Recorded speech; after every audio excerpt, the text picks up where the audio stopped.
It's Big In the World Marv. Wide Web, they call the internet, with different types of social media. Store the information sort of like encyclopedia. Hey, what is up, you guys? Welcome back to another awesome episode of Big Marv's Network. Tonight on the show, we got my man Curtis Washington, aka Mr. Dubblup. For those of you that don't know who he is the guy that helped craft the Big Marv personal brand. He's the guy that helped me craft and create the Wave Makers. He's the personal branding genius. And I think we've known each other, 3 years now? Oh yeah. Yeah, so I mean, fuck man, it's been a while since we've got together on a live broadcast. How you doing? I'm great, man. Excited to be here, man. Celebrating Juneteenth. Black excellence, absolutely. It is a pleasure to be here. Thanks for having me. Of course. So last time we had you in the group, we were talking about organically building personal brands, and now I know you've kind of changed gears a little bit, but before we dive into where you're at right now, let's educate the community on where you came from. Man. How did you get into what you do now? How did you build the Dubblup brand? Tell us a little bit about your story and how you got started. So, man, like, honestly, entrepreneurship, I've been doing this before it was, like, cool, before it was the fad. Like, I remember like it was yesterday, I started entrepreneurship 1999. I'll tell you how old I am. 1999. Decided I can't get a job. I'm going to do music. Now, prior to that, I grew up in Los Angeles, California. We moved to Denver, Colorado. And, I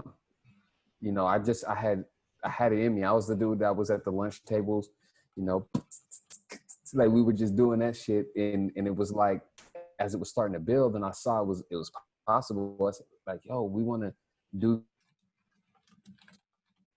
I decided that not only was I going to be a rapper, I was going to be a gangster rapper. And that's how I stepped into entrepreneurship. That's how I stepped into personal brand development.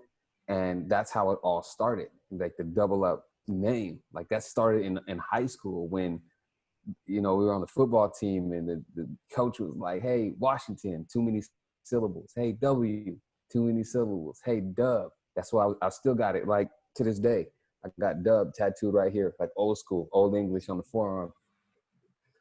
So that was like in the 90s, you know what I'm saying? And when I took on the gangster rap, I've always been of this mentality that you talk it like you walk it, So I'd started to live the lifestyle that I was rapping about. And that went from hanging out late night, selling dope, doing hood rat shit. And that was like just the personification of it all. Like people saw me and they knew who I was. And the name Dubblup literally came from going to the OGs and asking for what's called a Dubblup. You give them $20, they give you $40 worth of product. You go sell that, you bring them to 40, they give you 80. So every time they saw me, they were like, hey, here comes Mr. Dubblup. Because that's all I wanted. Like I didn't want to buy ounces and all that shit. So that's entrepreneurship right there too, selling dope. It's the same thing. You make an investment, you get a product, supply and demand. It's the same shit, just illegal product. And that illegal product actually got me in a lot of trouble, like in my early 20s. And that's why entrepreneurship is literally the only thing that I've been able to sustain over this time, because and that's why it's so appropriate to have this conversation today when we talk about, systemic racism. If you ever get a chance to read the book, The New Jim Crow, and it talks about how drug laws are put in place to oppress not just Black folks, like that's who they're aiming at, but just the middle and lower class people, so that the upper class people can have it all. And so I fell into that. I watched, and it's funny, the power of your words. I remember when I wanted to be a rapper and I was watching them motherfuckers on TV, Bone Thugs and Harmony. And what are they singing about? It's the first of the month, gotta grind, gotta get mine. And I'm repeating these things, turning my words into my reality. Now I'm a dope dealer with cornrow braids and sagging my pants, And I started doing all that shit that they were doing, you know, and that became my 20s. And I wanted to so bad, just like, I need to get a job, and I need to just go to school and get an education and do all this shit. And it just didn't work. And every time I tried it, God just smacked me in my face and was like, yo, what did I put you on this earth to do? You're here to create, you're here to inspire, and you're here to change the world. However you do that, pick a lane. But remember, that's what you're about. So anytime I deviate from that shit, and people who watch me for any amount of time, you've seen me, when I deviate from what I'm supposed to be doing, I fuck up and I fall flat on my face. But that's what makes the Dubblup brand so powerful, is I get back up and I keep going. And that's why I want people to understand. So like, entrepreneurship has been the only option. Like they look at my record, I can't get a job. Last year, like a dipshit, I wanted to sell life insurance, and I got into that. And then they said, "Oh, you're a felon. Fuck off." Like, I can't do that either. Well, that was just life telling you, you know, hey, this is not the path you're supposed to be on, homie. I'm telling you, you know, and finally, I'm listening, you know, because it's like, what the fuck, man? Like, you're here for a purpose. Stop thinking about it. Just do. And it was earlier this year, you know, when I found out that my wife was pregnant, that I had to like look myself in the mirror and go like, this, you don't get to, like, it's not playtime. Like, stop trying to figure out and do it. So it was like, you know, what is your superpower? And like I told you, from like my teens, I've always been a branding savant. And the problem that I was having was that I had what I would call fat personal trainer syndrome. Like, I know all the shit, but I don't look like a product of my own work. So at the beginning of this year, I had to step back, and believe me, you know, like, we developed the Wavemaker program. We developed the personal brand blueprint. I have like the elite infrastructure of building a brand. Like, these things are not bullshit. They actually work. But I had to take a step back and go, okay, apply it to yourself. So at the beginning of this year, I had a stupid idea to launch a book and all this stuff. And I was just like in outer space, and that fell flat. And it was like, okay, well, that didn't work. What are you going to do?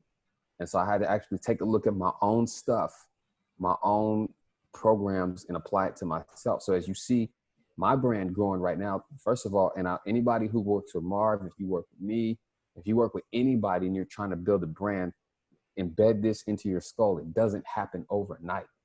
Like, you have to put in the work. That's why that 100-day blueprint is 100 days and not 10, because anybody can do stuff 10 days in a row. But can you show up 100 days in a row and add value and be who you are and talk your truth and show your fuck ups and all of that, and just continue to show? Because you see it, man. How many people have you seen that mess up and then disappear? What happened to us? It happens all the time, dude. It happened to our own wave makers. You know, but that's why we made the personal brand blueprint the way it was, because we were like, we want people that are committed only. If you're not committed to this shit, then we don't want you in here.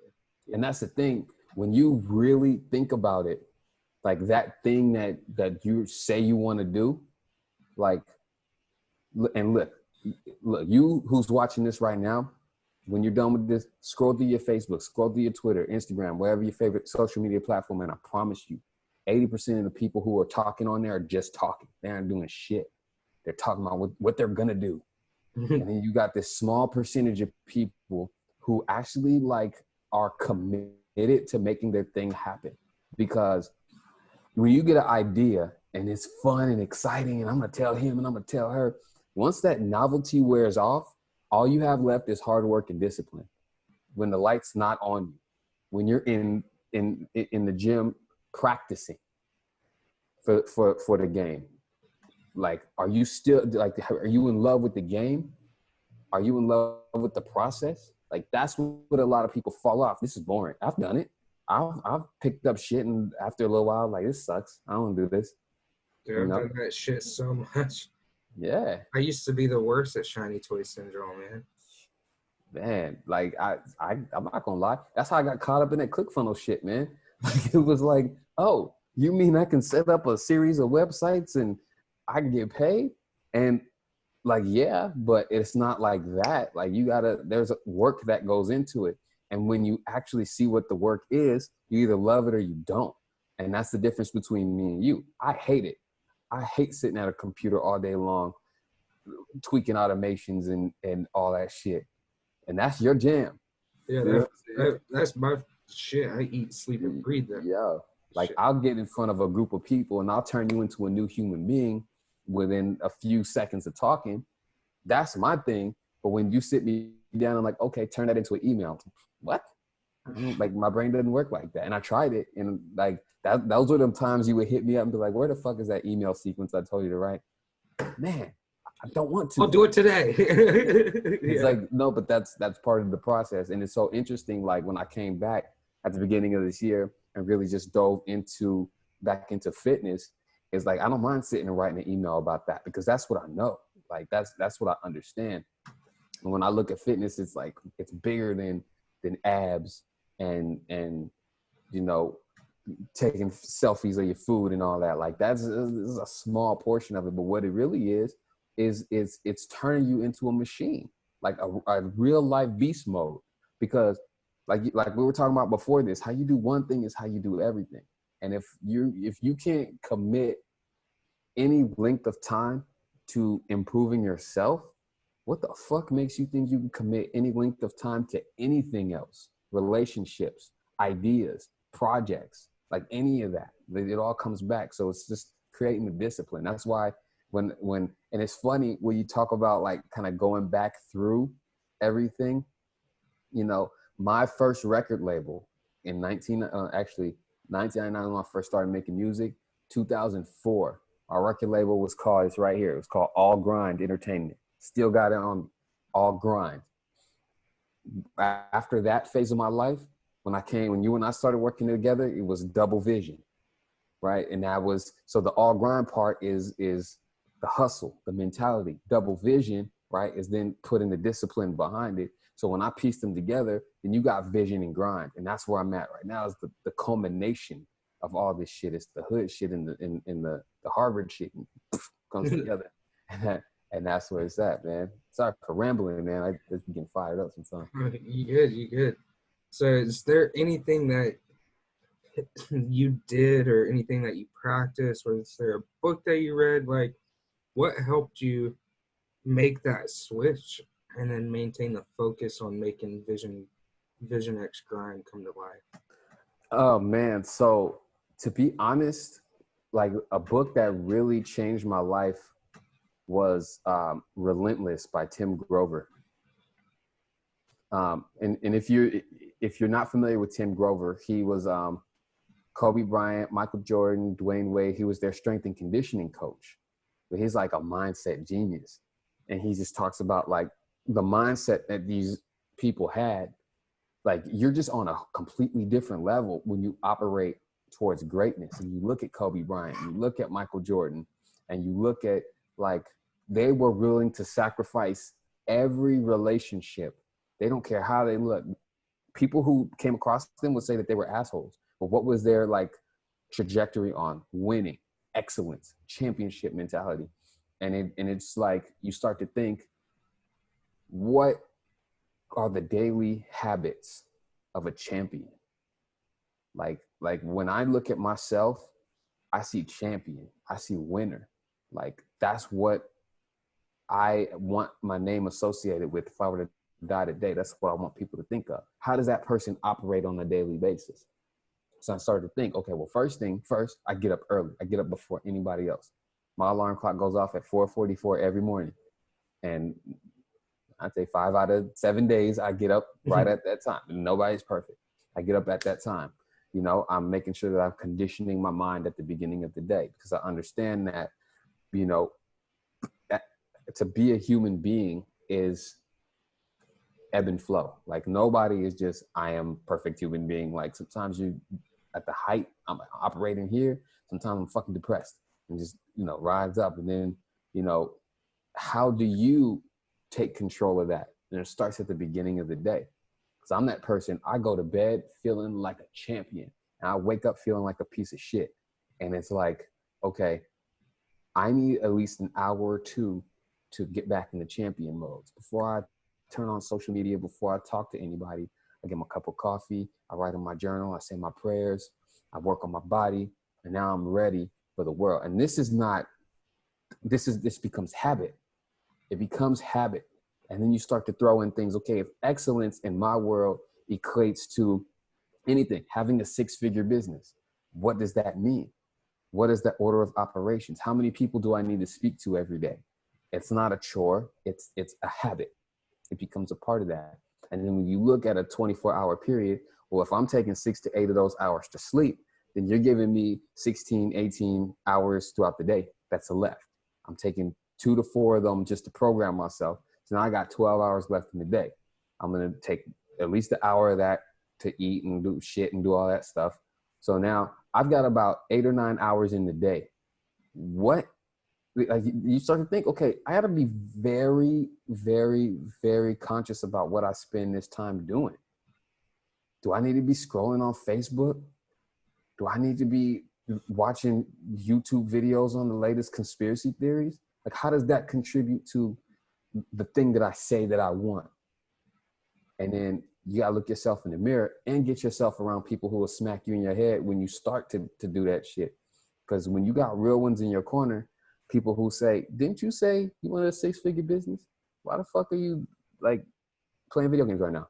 Like, I'm not shaming you for playing video games. I'm just telling you what you told me. Like, you said that. So, you know, like, by that book, literally saying like, there's a class of individual that operates at this level that is just dead set on what they want. And when you look at those people, they have transcended. They have become icons. And like I just said, like, that's what I want my life to be. Like, I don't want my life to be like, you know, oh, here lies Curtis. He's a cool dude. Like, no, like, I want people to, like, I want my name and legacy. I met Curtis. He's all right, you know. He was all right. He didn't really do shit. You know what I'm saying? Like, nah, man. I want people to make me a fucking Arnold sculpture of my body. I want people like Big Marv was amazing. He impacted the world. I'm telling you, man. And once you start to get there, and that's where a lot of people kind of get messed up, especially in social media world, is you scroll through Instagram, you scroll through YouTube and all that, and you see people in these positions and you go, I want that. And it looks good and glamorous, and then you'll get on the camera and start acting like them and that. But you don't realize that these motherfuckers don't sleep. Like, these people have put in work. They've seen the dirt and grime. Like, I heard Lizzo one day, the musician just won her Grammy, talking about a couple years ago, I was living in my car. Like, you see the shine right now. But until you are willing to go through that, you ain't gonna get this Grammy. How many people do you know that are willing to take their last little bit of money and just be like, look, I'm going after this.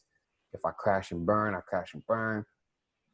But I gotta live my life right now. I can't think about what if.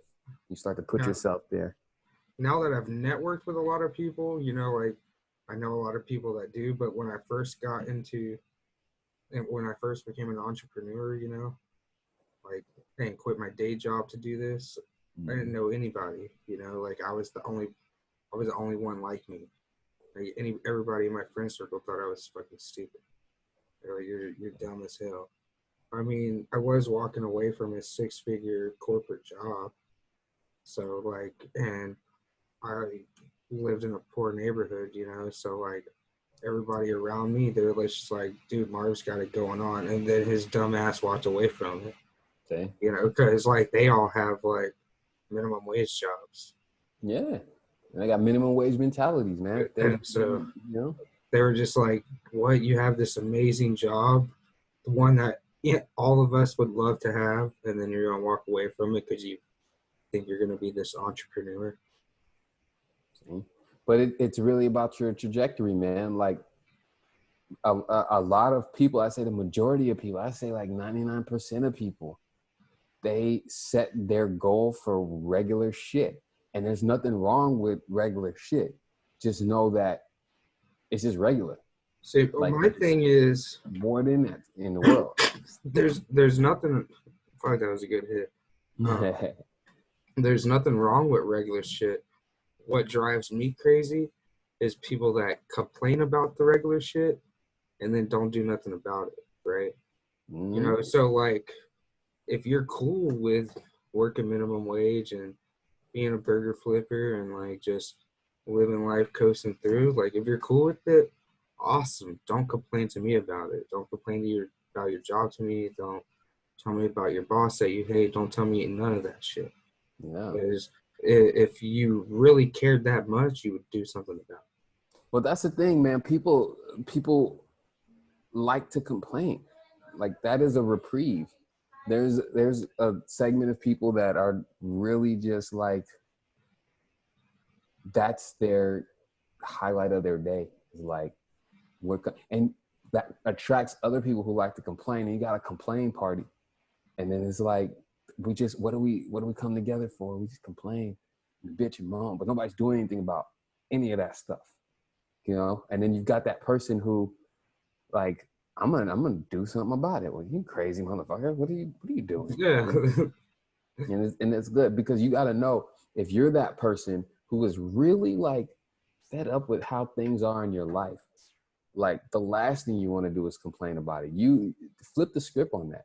I tell myself every day, like part of my journal writing is, what am I grateful for? Like that's what I want to focus on, because if I focus on the things that I'm grateful for, and this 9-to-5 job that I hate, I'm still grateful that I have it. And now I can put energy into, okay, I'm grateful for it, but I want more. That's good energy. And there's that metaphysical plane where that stuff literally works. We were talking about that before. The lust that people have, that I've had over money, repels it. The more you chase after it, the less you get. But when you start to sit back and just go, it's coming to me. All I got to do is show up every day, be a person of value, become at least 1% better every day at what I do. People are going to recognize that, and it takes time. It's the compound effect. And you could have your 9-to-5 job, and then your 5 to 9, you're getting out here pursuing your passion, and then the scales tip, and the next thing you know, you're making more money pursuing your passion than you are with your 9-to-5 job. That becomes the burden, and you're able to push off of that. That's one way to do it. You can dive right in if you have that mentality, but just don't stay stagnant unless, well, it's not stagnant if you want to be there. Like there are people who are totally fine with just, this is it, you know, king of the hill. We stand outside and drink beers and it's cool, you know. Yep. And for me, the whole time I worked at Microsoft, you know, I built websites and stuff on the side, and I you know, I always like would tell people I ran my own business, but I never like really, like you said, the 5 to 9 where you're just pursuing your passion, right? Because I was so comfortable at Microsoft that I was just like, if it happens, it happens. If it doesn't, it doesn't.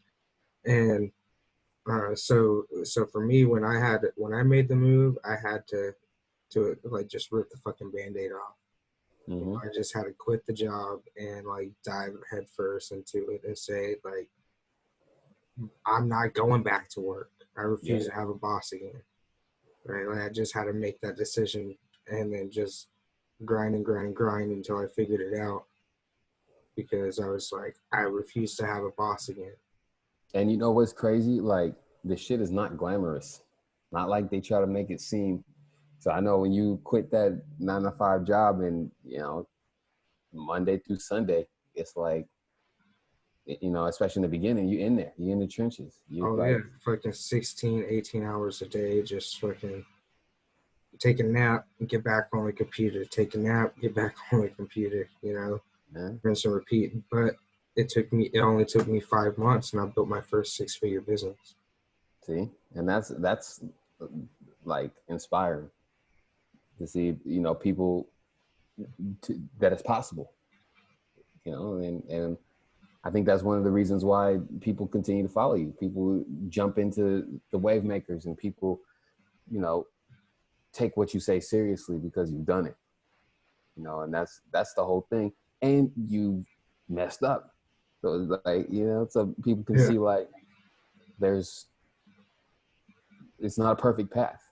It's a continuous, it's a process. Like it's always going to be a process. But the cool part is in our age, we can automate part of the process. And so once you start to get things rolling, you can pull yourself out of it. And, eventually, whatever that looks like. Do I sell my business? Do I, scale and continue to be in it? Whatever that looks like for you. But just to have a clear vision and a path towards it, man. Like that's the part they don't tell you. Like, yeah, you can that's why I be so, man, like I look back at the last couple of years, especially getting involved with some of these communities, man, and I just look at the bullshit they feed their audience, man, of just like how easy it's gonna be. Just pay me this monthly fee and I'll give you the blueprint to how I did it. Meanwhile, a lot of the money that they've made is from people paying them monthly or paying this big fee so I can give you information. How many of you guys are putting it to work? I bank on you not putting it to work. The same as the Planet Fitness model. I want you to forget about this thing you're paying for. That's fine. Bring more people. Let's keep going. Yeah, don't get me started on that, man. That's like at the end of the day, for the person who wants to do big things, and this is just my opinion, you gotta almost bounce from like mentor to mentor to mentor, because the path that you want is most likely haven't been paved yet. And this person, they've paved their own path and they can give you information, listen, apply it. And then when it's time for you to soar, you just go to the next level of the person who's gotten to that next level that you're trying to reach. And next thing you know, you're the person that people are coming to, like, how did you get there? And it's like, open up. I listen. I apply. I just, I did the same thing, like George and Manny with Expert Freedom. They're my business coaches now, but they're the fourth set of guys that I've hired to be my coach. Because that's what would happen to me. I would research, I would find a coach or a mentor, I'd consume their content, follow them, apply what they taught me, and I would get to a level where I'm like, okay, this training, I'm plateaued. Mm-hmm. So then I would find the next level. Okay, well, here's the next thing I want to do, right? So when I was making 10K a month consistently, I was like, okay, where's the guy that makes 50K a month? Mm-hmm. And I need to find that guy and see what he's doing. Yeah. Then I'd learn from him. And I was like, all right, cool, I got it. I made some 50 and 60K months, and I was like, man, I fucking hate this. Mm-hmm. Fuck this. This is miserable. And I completely shut it down, but that's a beautiful part about being human and this being a journey, right? Like sometimes you're up here and sometimes you're down here. And sometimes you have to get up here to get down here. Mm-hmm. And that's kind of valleys, man. What happened with me. And then now I got these guys and they're helping me pull back out where I crash and burn once I hit that 50, 60K a month. And I was just like, fuck, I can't. Yeah. But I can't do it. It's all part of the process, man. And but that's a huge thing. Is I feel like at every successful story that you hear has that crash and burn, some version of it. And to be honest, it's like, yeah, we can appreciate how you operate at your highest level, but how did you get out of that low level? Where were you at mentally? How did you overcome those toxic thoughts? or that retreat kind of, reaction that you have when things are completely falling apart. Like, how do you, like, where were you at when, like, those are the questions I love to ask people, because Right. that gives me insight into their character. So for me, I was completely broke down. Like, you hear about entrepreneurs suffering with imposter syndrome, like that was me 100%. Like 9 months ago. I was like, I took on too much work and I couldn't deliver, and I was like, man, I'm such a piece of shit. And I remember that. I couldn't deal with myself, and like I was just depressed. And then you already know my son got taken away from me, so I was depressed from that. And then like it just kind of spiraled. And then I was talking to George one day, and he was like, you can't give up. He's like, when you see your kid again, what kind of dad do you want him to remember? And I just took that to heart. I was like, fuck, I don't want my kid to see like this fucking failed, miserable piece of shit. I was like, and at that time I was 40 pounds heavier. Wow. Dude, so I was just like, I just completely just stopped giving a fuck. And I just didn't care about anything. And I just had to meditate every day, and I used positive affirmations, right? So I got a note right here above my computer. It says, you will come out on top, keep going, it'll be worth it in the end. Right? So every time I feel overwhelmed, I just repeat that to myself. And then I have one over here: I'm responsible for myself, my life, and my health. I can possess no authority without active responsibility. Yeah. So I gotta take a responsibility for my actions, good or bad. And I gotta accept that everything in life happens for a reason. Life is 10% circumstance and 90% reaction. And as long as I control that reaction, I can craft whatever life I want to. Yeah. That's powerful, man. But it took waking up early, getting into a routine, and figuring out my mental shit. Like, I had to, like, don't check my phone when I first wake up. Like, I just had to get into my mind and really go through my thoughts, plan my day out, try to be proactive. Like, and that's the most important part of every day. And taking that 1 hour to myself to jumpstart my brain. And that's going back kind of to what I was saying before. I don't know if that was on this or before you started this, but just think about all of that going on, and then where we are now with what's going on in the world. Like, how difficult is it to block all of that out? Like, I think it's essential, especially as an entrepreneur, but just essential as a human being, to regulate how much of this shit you put into your brain every day. Because we had that conversation on our last every call, time I see political shit on my timeline, I unfollow the person. It's crazy. Like, there's a ton of, I never thought I'd use a goddamn unfollow button so fucking much. Yeah. I control what's in my timeline. I control the energy that's around me. You can't have negative energy around you. You're the result of the top 10 people you keep in your circle. That's real. And so if the top 10 people in your circle are your buddies, man, I know it might have been your buddy since the second grade, but if he's not doing anything to help you progress and grow as a human being, everybody's not meant to be in your life forever. Man. Like, I have plenty of friends where we'll go a year or two without seeing each other, 5 years without seeing each other. We'll meet up and it's like it was yesterday.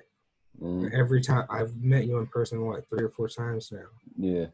And every time we run into each other, it's just like it was like we hung out yesterday. Yeah. It's because I don't need the physical contact to maintain the bond. I understand if you take offense to that, and maybe you don't want to be my friend anymore because I have to stop kicking it with you. But hey, life is a journey, and maybe that's just part of it. when You know, something I was thinking about today, man, which is I want to see how this actively applies, but I was thinking about the concept of your bubble, right? Because like right now, there's so much going on in the world, and I don't know if this happening to you, but I'm starting to see people who I considered good people, I brought into my space, share my energy with. I started to see like how like shitty they are as like people right now. Like they're really starting to show, and they're given the platform to do it on social media, to just show like how little regard they have for themselves, for people, for like decency.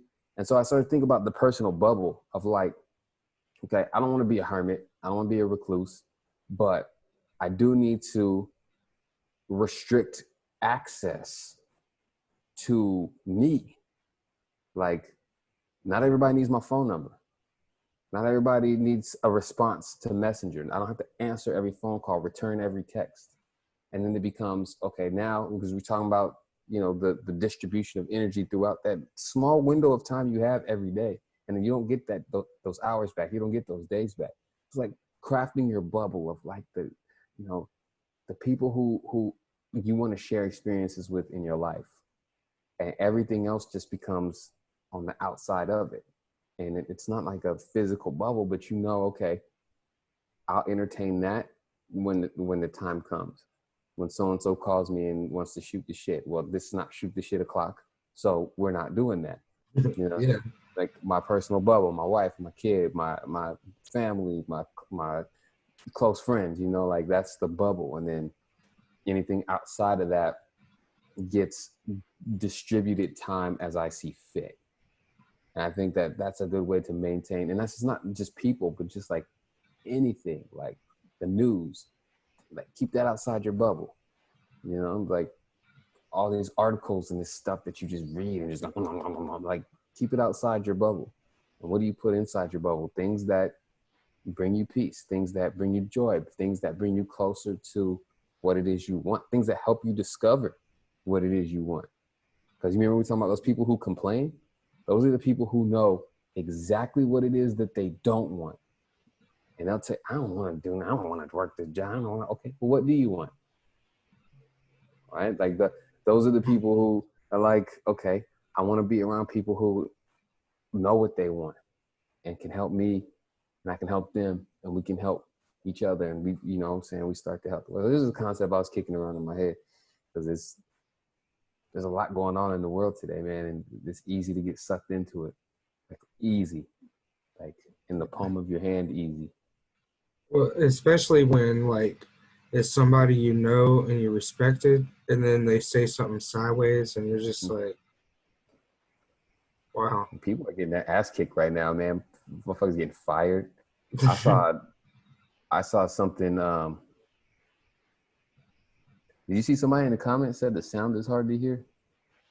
Yeah, I adjusted it. I hope it fixed it. The levels look better, but I don't know. No, okay. Yeah, I just caught that right now. A little deviation. But yeah, I saw where, what's his name? Rich Dad, Poor Dad said some more bullshit on Twitter. Now everyone canceled his ass. Like, see? That's the thing, man. Well, I just did a training last night, and I was going over, you know, my content map and like what you should and shouldn't put on your public figure page. And I was like, you know, unless it directly correlates with your brand, I would really recommend not even putting any political shit on your, you know, just don't feed the energy. Yeah. And you know, post about, you know, your personal journey, but you know, keep all the other things, you know, away from it. I mean, unless you like going down those rabbit holes, then do you? You know what? Have you noticed? Okay, I know you don't pay attention to a lot of this stuff, but have you noticed that there are people right now who are building personal brands around like saying the most outlandishly offensive shit that they can say?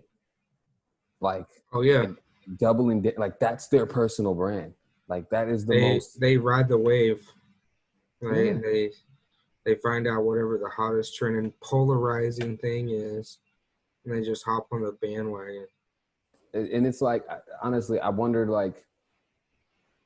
honestly, there's ways that you can monetize it. Like, I was watching YouTube, and I put on YouTube videos in the morning to listen to Steve Harvey, Eric Thomas, Les Brown, just kind of get them on. And sometimes this bullshit comes up, and I don't even know the dude's name, but it's this former cop, black guy, and all his content is just like, it's pretty much like, oh, I hate black people.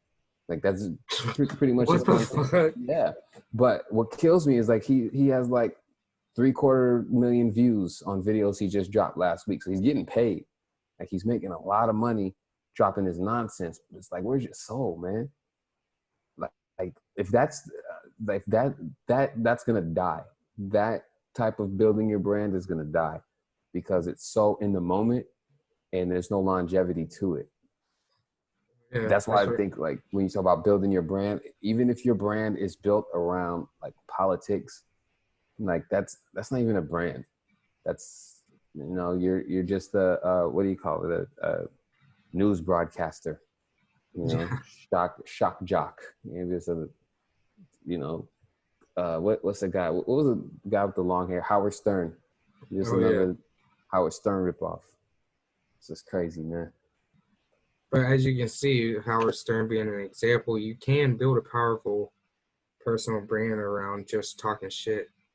You can. But I mean, I think as long as you're authentic and it aligns with your core values, like that's what gives you longevity, is by developing those core values and sticking to them, like planting your flag in the ground and saying, this is what I stand for, this is what I don't stand for. Mm-hmm. And if you're able to monetize it through the platform, then it's no holds barred. Let's piss everybody off because it just gets views, and views gets, dollar bills.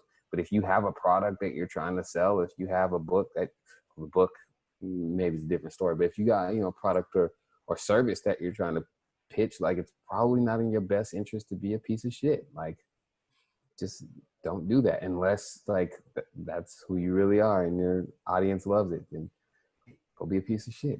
But I don't think you need to fake that. Like, because there's some genuine pieces of shit out there. So we just let them be one. Yeah. And then you just don't get it twisted, man. Like, making money, and I don't care if it's 6 figures, 7 figures, if you're in the billions, like, making money does not make you any less of a piece of shit. Like, you can still be a rich piece of shit. Like, there's plenty of them all over the place. Like, the one has nothing to do with the other. So there's, you don't have to try to be a piece of shit. That's not you. Like, don't do that. Yeah. Don't imitate it because it's not cool. But here's a point that I was trying to make about the political stuff. And anybody who's watching this, if you do this, just like really take a look at each and every one of those actions, like sharing articles, arguing in the comments, even making posts over and over all day long.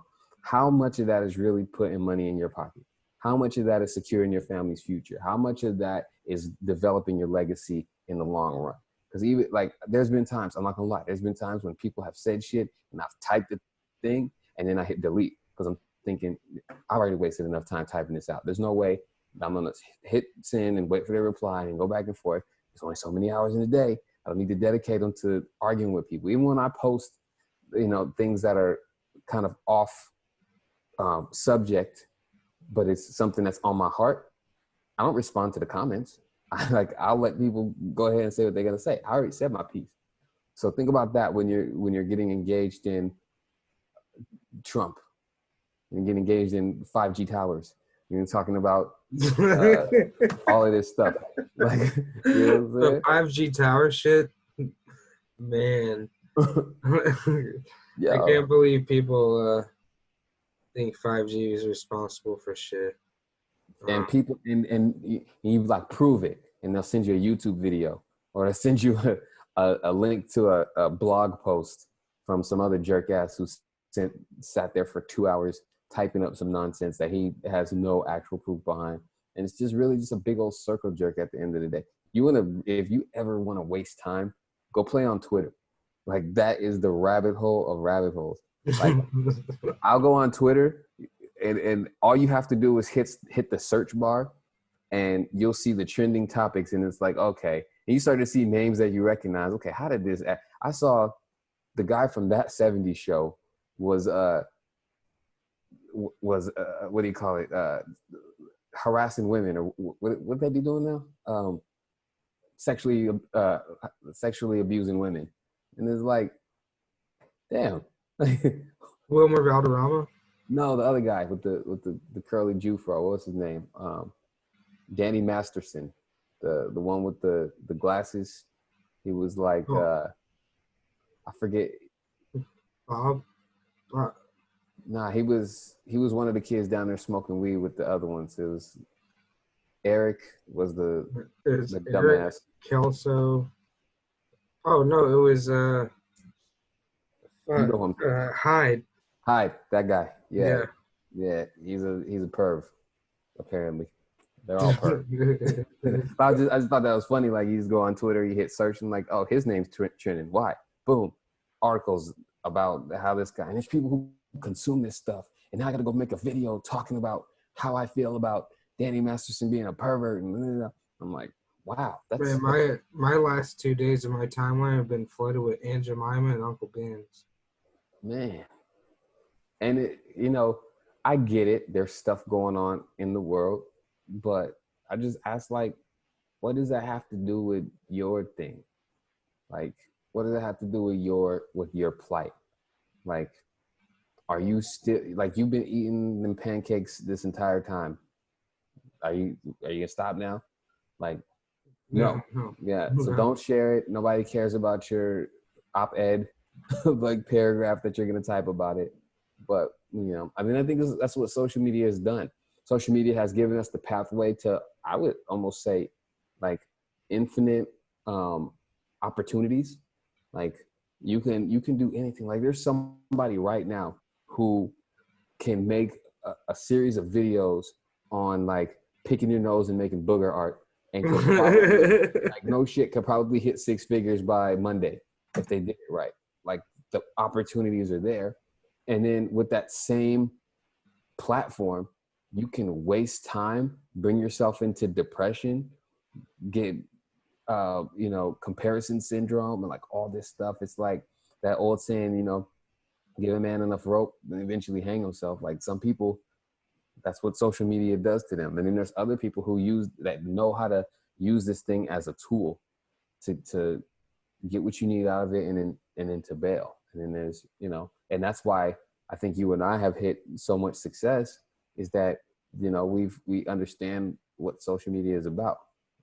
It's connecting, and the fact that we can connect, build a relationship, create an energetic exchange where I give you value, I improve some area of your life, and in exchange for that, you transfer ones and zeros into my bank account. Like, got it. Okay. Yeah. I don't need this 9-to-5 job, because if I do that enough, my bills are paid. But then that's where how do I do it enough? Okay. I got to show up and show up and show up. And then I put things in place so I can show up a little bit less, because things are still moving by themselves. And now all of a sudden you built yourself a business, and then you pull yourself out of it. You hire people to handle that shit you don't want to do. Higher level. Then you hire people to watch over the people who are doing that shit you don't want to do. Higher level. Then now you've got this whole cog machine running, and next thing you know, your bank account's growing every single day from an idea that you had 6 years ago. Now it's a 6 or 7 figure business, and but it's the long game, because in that 6 or 7 years, you probably wanted to kill yourself. You probably wanted to quit. You probably cussed out every single person.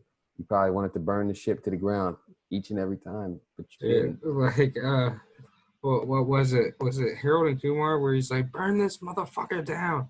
That was me, like, for a solid the last 4 months. Yeah. Right? Like COVID affected my business pretty bad. So, because it wiped out factories. So, like, all the e-com clients that I served, I can no longer serve. And then some of my clients, like, got pay cuts or lost their jobs. So then they're like, yeah, I can't continue anymore either. So, like, even I had to figure out how to pivot. And so, like, I was hitting walls and struggling and trying to figure the shit out. And so, but I just knew, like, what's the alternative? Like, if this doesn't work out, what's the alternative? Yeah. I have to go get a day job. Yeah. Do I want another day job? Fuck no, I don't want another day job. So I have no choice but to show up, no matter how fucking miserable I am. I just have to suck it up and do it. And And on that it's same point too, like one thing that I had to reconcile, and I think there might be people watching this that have the same thing, is like that showing up every day and constantly marketing yourself and constantly putting yourself out there. Like, don't feel any shame or anything around that. Like, that imaginary person who you feel like is judging you for putting your product out there or continuing to make, like, tactfully make your pitches and do it in a way that, shows people what you're about.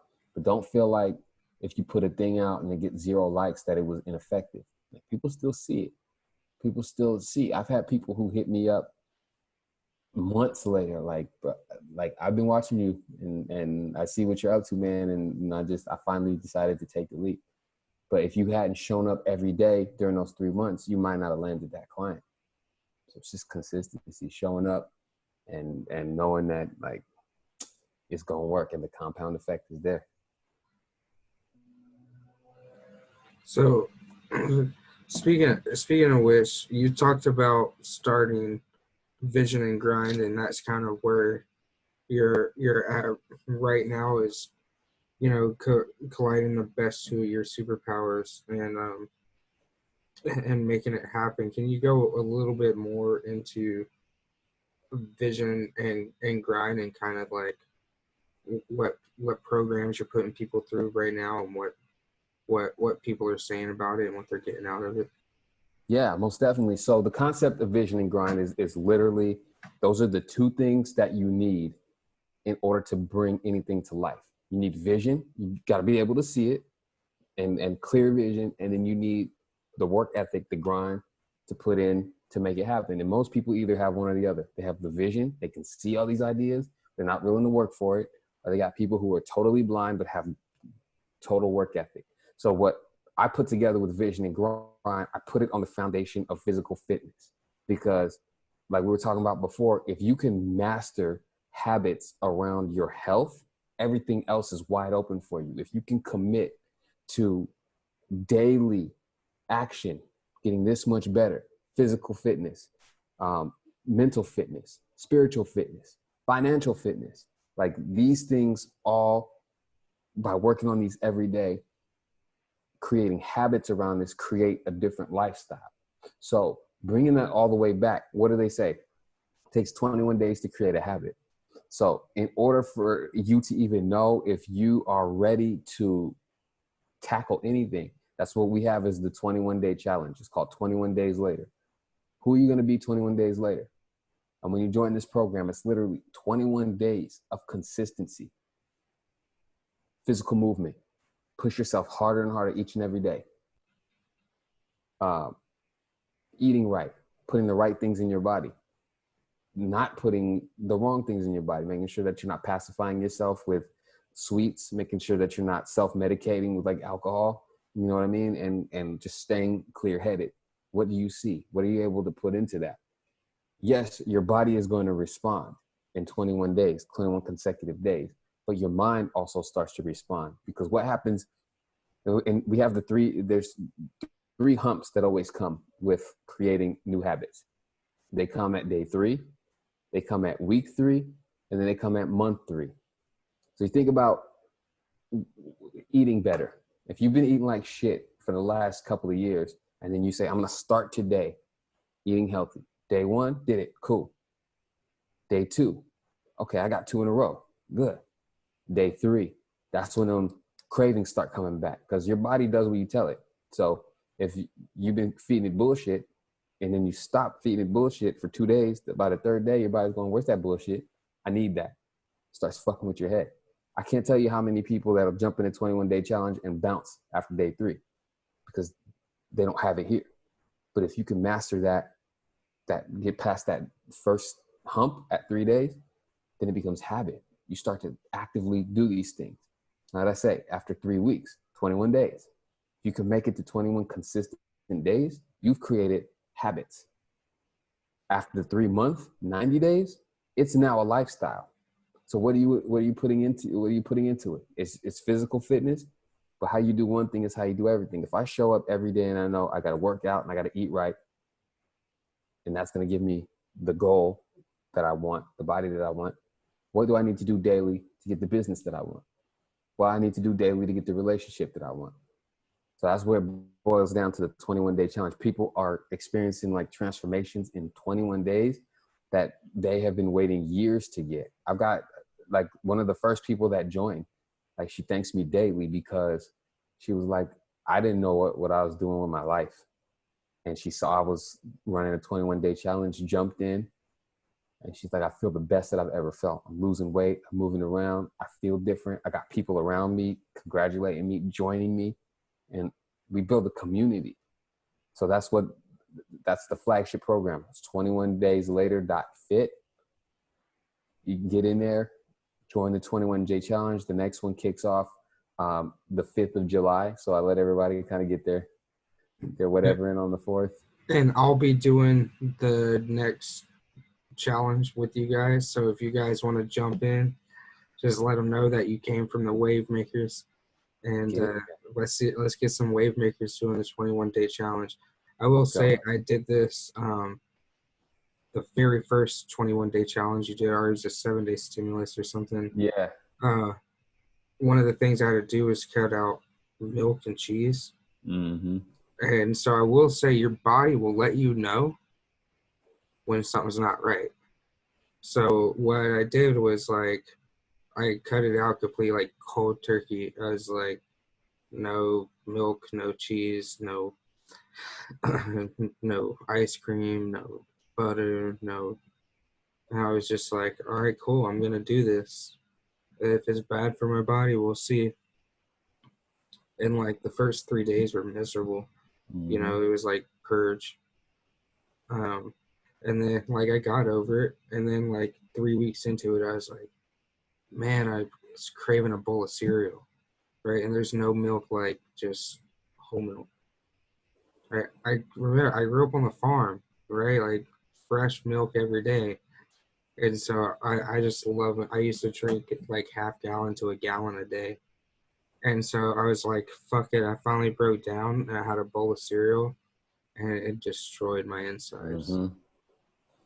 And I was like, fuck. And then now every time if I put cheese on my sandwich or if I eat milk or ice cream, like even Oreos with a cup of milk, the inside of my body, it's just like, fuck you. What are you putting in me? And I was like, dude, I only stopped eating it for 3 weeks. Why is it all of a sudden my body can't handle it? And that's like your body is bougie, man. Like your body wants like the good stuff, but like I told you, it craves what you give it. Like I'll tell you, the first 21-day challenge I threw, my brother joined, and he was like, man, I'm trying to slim up, man. I put on this dad bod. I'm trying to get, get done with this. So I gave him the same program because the 7-day stimulus is just the first week of the 21-day challenge. So it's like kind of spread out over 3 weeks. And he lost like 12 pounds in the 21-day challenge. And on the day 22, he's like, I'm going to celebrate with having pizza. And he had some pizza. He loved the it. same fucking thing happened to me. That's why I'm about to do the challenge again. Yeah. Because I did your challenge, and I was like, fuck yeah, I lost 14 pounds. And I was feeling great. I had more energy every day. Like, I could breathe better. Like, it was good. I mean, it was obviously the combination of working out and eating better. But then I was like, I went out of town with some friends. We had deep dish pizza, fucking chicken wings, smoked like 10 blunts. I drank like 10 beers, like I had a good time. And I was like, fuck it. And then ever since then, I haven't like, I'll be like, yeah, I'll be eating clean for 3 or 4 days. Eat like shit. Eat clean, eat like shit, eat clean, eat like shit. And that's the thing, man, with that consistency, that's where it goes. And like you say, your body knows, man. Like it just starts to react, and that's congratulations on that 14 pounds. Let's get you going again, man. Yeah, Because I need here's the funny to thing about get the back on the 21 day horse. challenge. The 21 day challenge, bro, is like 80% women, and Oh, so we gotta get in it. we need more I women. should practice what my T-shirt says, right? Yeah. Fucking do it. So yeah, anybody watching this, get in there, man, because like you know what Marv does for a living, and he's helping me to blow this thing up. So it's gonna be even more robust as they continue to go. So next one kicks off July 5th. Get in there. That's my baby right now. Like I'm turning that into like I want that to be where people are like, yo, I changed my life in 21 days. Like I really did. I saw a new person in the mirror in 21 days. It is like, so I'm gonna let you guys in on. It's not so much a secret anymore, but like my ultimate goal in life is to be tan and juicy, so I can rock a crop top like the '80s. I want to be on the beach in Cali, just flexing with the fucking oil all over me, and so yeah, I think I'm gonna have to Photoshop myself into a tan and juicy demeanor, and maybe hang that up on my wall to look at, so I can stay consistent. Because at the end of that first challenge, like that's how it felt, right? Like I'd look in the mirror, and I'd be like, "Dang, I can see it coming off." Like my arms are getting a little bit more defined. My neck ain't so fucking fat. And then fell off the horse. I get back on. So like right now I work out like 4 to 5 days a week, so it's not as bad. But I want to get to at least jogging 7 days a week, or at least hitting the heavy bag 7 days a week, doing something. That's what we do in the challenge, man. We get you running 6 days a week. Let's go. I got to get that 14-minute mile. I still haven't hit it. Man, we were talking about that. Gotta get you in there, man. Let's go. So, yeah, I guess I'm committed to it now. I already said it publicly, so now I got to do it. It'll be built and automated on the West Next platform, so y'all know it's going to be good. Real talk. My man. Well, man, it was good chatting to you tonight. I want to thank you so much for coming on the show and catching up with me, letting us know what you've been up to and a little bit about your journey. Before we get out of here, do you have any last-minute things you want to tell the audience? You know what? At the end of the day, man, I want everybody to practice the D's in life. That's discipline. That's discernment. That's proper decision making. And that's stay dope. Like seriously. Seriously. And, like that's really all it is, man. Block out the noise. Know what you want. Go after it every day. And listen, quit making excuses. Just focus, stay disciplined, practice discernment, make good decisions, stay dope. That's what it's about. And if you need somebody to keep you accountable, get my man Curtis to be your coach. I got you. That is one of the things that he's amazing at. That's why we've succeeded so much every time we work on a project together, because we both keep each other accountable and get shit done. So if you get into the 21-day challenge and like it changes you, like I think like I know it's going to, as long as you're consistent, like Curtis to help you dial it in and get you right. Let's go. My man, I appreciate you. Thank you so much. Of course, brother. You guys, again, thank you so much for tuning in to Big Marv's Network. Tune in every Friday at 6 p.m. PST, where we sit down and tell another awesome entrepreneur story. This is Big Marv. Thank y'all for tuning in. One love.